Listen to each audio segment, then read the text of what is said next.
Well, our preseason, we finished 7-7, and we could have just as easily been 12-2 or anything that has more wins than losses. But I think the team had just learned a lot about itself during this preseason. We competed hard. We certainly were in every match we played. We only didn't contest maybe the Auburn match in the third set, but we've been in every match, and I think that bodes well for the team in the future.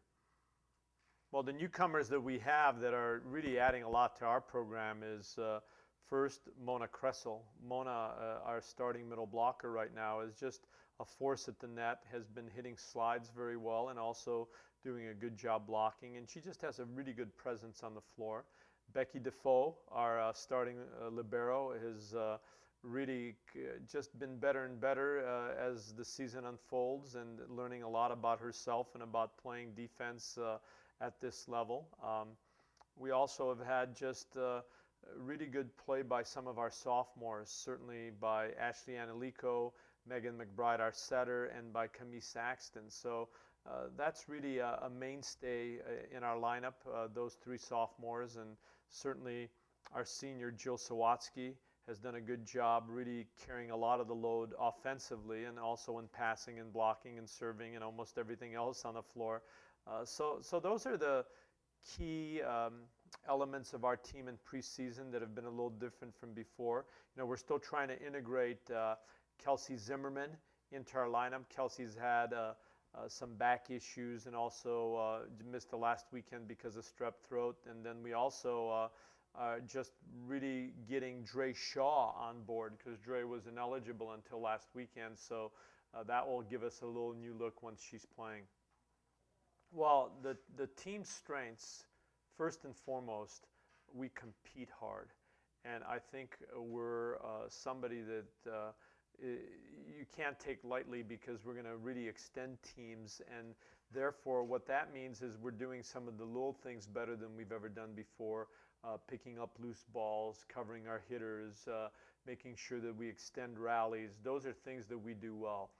The other is we could be a very good blocking team. I think we have some of the best stats in our conference in blocking and also in serving. And I think we point score very well. We just have to have a better way to have extended side-out performances. So we just have to side out for a longer period of time and be consistent set to set. If we do that, I think we can contest with anybody in the Pac-10.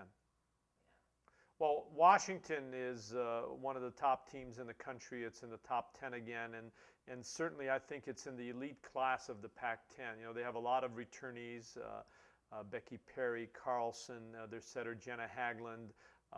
All those players are really important for that team, and certainly they've had great success in the last 4 or 5 years, and they build on that, and they're going to be a formidable opponent. Washington State returns a lot of their starters. They're having great performances by Megan Ganser, their outside hitter, who's really, I think, the kill leader in the Pac-10 right now.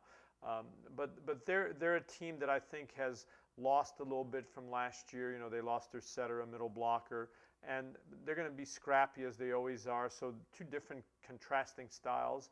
Washington is a really great serving team, dominant hitting team, and just does a lot of simple things very well. Washington State, they're going to scramble a lot. They're going to have hitters that are going to really use the block well, and I think they're somebody that you can't take lightly. The Pac-10 this year, in 2010, I think the Pac-10 is there's 3 tiers in my mind in the Pac-10. I think you certainly have Stanford, the #1 team in the country right now, and then the second tier I would take Washington and USC, and probably the rest are very equal.